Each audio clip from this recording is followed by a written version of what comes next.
Hey everyone, I'm about to cook a 13-pound brisket on my smoker.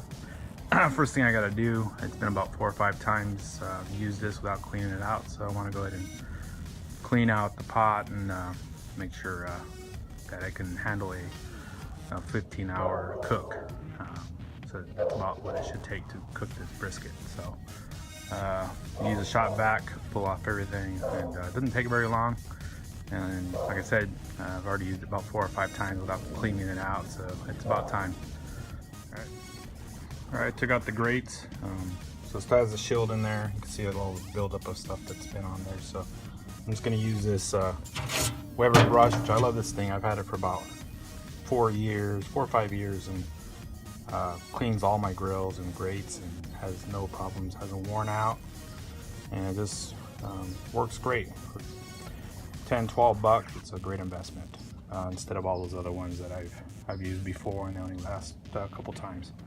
So I'm just gonna clean all this out, let everything fall to the bottom, and then I'll go ahead and just vacuum it all out the bottom.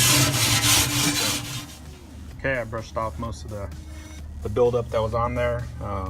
You know, the rust and paint, you know, with all the heat and stuff, it's just gonna keep coming back. So I wouldn't worry about that too much. If your grill's looking a little rusty, a lot of the oil preserves it.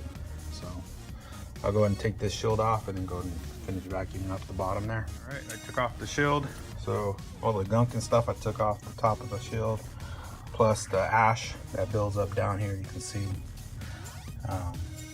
pot looks still pretty good. I probably could have done a couple cooks without having to clean it out, but since this will be a long cook, I want to make sure everything is nice and clean.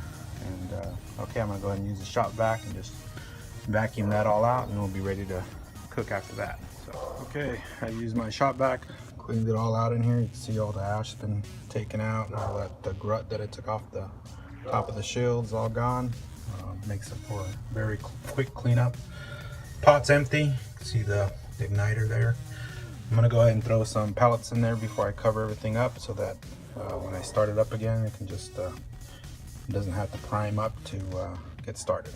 So I can be ready to cook. All right, watch my next video if you're interested in how to make a 13-pound brisket. I'll be doing that next. I hit the link.